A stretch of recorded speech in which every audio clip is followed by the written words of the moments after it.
আমাৰ প্ৰথমতে আপোনালোকৰ যোগেদি সমূহ অসমবাসী ৰাইজক শাৰদীয় দুৰ্গা পূজাৰ শুভেচ্ছা জনাইছোঁ আৰু ইয়াৰ লগতে আপোনালোকক শুভেচ্ছা জনাইছোঁ। আৰু আমি এইবাৰ 10 দিনীয়া কাৰ্যসূচীৰে আমি নৱৰাত্ৰিৰ পৰা পূজা আৰম্ভ কৰিছোঁ।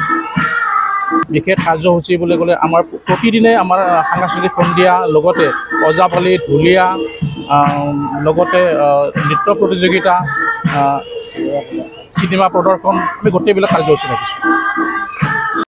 সাংস্কৃতিক সন্ধিয়াৰ মূল আকৰ্ষণ আমাৰ গীতাঞ্জলি দাস, লগতে মনমিতা ভৰত দাস, আমাৰ ফুকন বড়ো, শ্ৰুতি পৰাশৰ, এনেকুৱাকৈ আমি প্ৰতিদিনেই সাংস্কৃতিক সন্ধিয়াৰ বাবে আমি কাৰ্যসূচী যুগুত কৰিছোঁ। এইটো আমি মাৰ আশীৰ্বাদ বুলিয়ে ক'ব লাগিব। আমাক দুৰ্গা মায়ে আৰু শক্তি দিয়ক, মুছলপুৰ পূজাখন ইয়াৰ পিছতো যদি ইয়াতকৈ আৰু ডাঙৰ কৰিব পাৰোঁ, আমি তাৰে চেষ্টা কৰিম।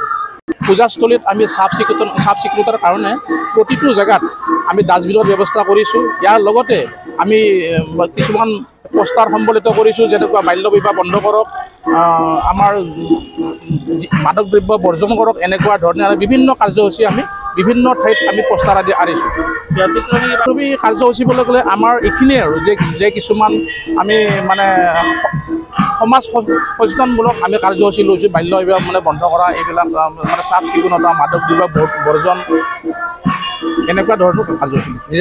নিৰাপত্তাৰ ক্ষেত্ৰত আমি খুবেই আনন্দিত যে আমাক বাক্সা জিলা প্ৰশাসনে যথেষ্ট পৰিমাণে আমাক নিৰাপত্তা প্ৰদান কৰিছে। আমাৰ কোনো অসুবিধা হোৱা নাই আৰু এই ক্ষেত্ৰত আমি বাক্সা জিলা প্ৰশাসনক ধন্যবাদ জনাইছোঁ।